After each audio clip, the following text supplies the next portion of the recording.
Well, we're here with more logarithms. Now the quotient rule, really should say log of the quotient rule. The x, y, and b are positive, and b is not equal to 1. We need those things to have these things make sense. Then the base b log of x over y is equal to the base b log of x minus the base b log of y. So over here we've got division, and that gets replaced with subtraction. Okay. And that's because of the rules for exponents. Let's see how this works. So if we take the left-hand side and use it as an exponent on b, the inverse relationship between logarithm and exponential functions shows up, and you just get x over y. And we try the same thing with the right-hand side, b to the log b, base b log of x minus base b log of y. Then we use the rules for exponents.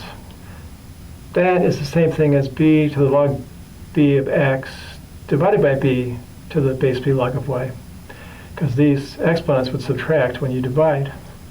But that's just x by that inverse relationship. B to the thing, b to the log b of the thing is the thing, b to the log b of the thing is the thing, so you get x over y. So both of these, both of these, the base b log of x over y, when you use that as an exponent on b, you get x over y. When you use this as an exponent on b, you get x over y. Since you get the same answer, and since the exponential function is 1 to 1, same answer means same input. So these two things, when they produce the same answer, must be the same value. Did that. So this is to show this part.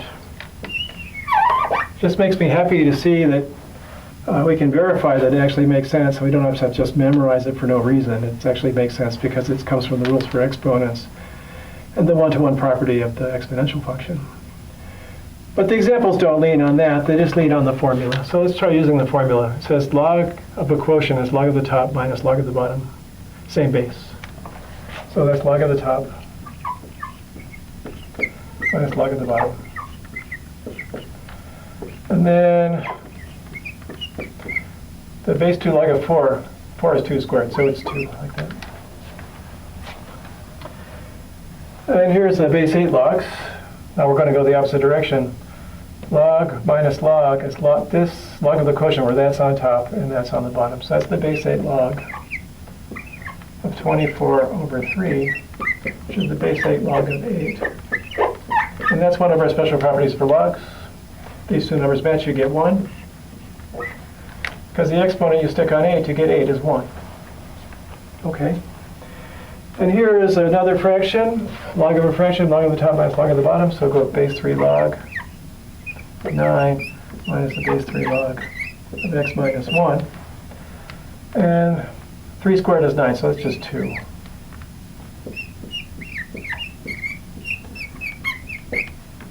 You're safer to put parentheses around these things if there's more than one term. Otherwise, it's hard to tell what you're taking log of. Is this the x? Is it log x minus 1, or is it log of x minus 1? So to be safe, we'll put parentheses. Here we have log minus log. That's going to be log of a fraction. That's log of 3x over log of x plus 9. Log of 3x over x plus 9. Base 2 log.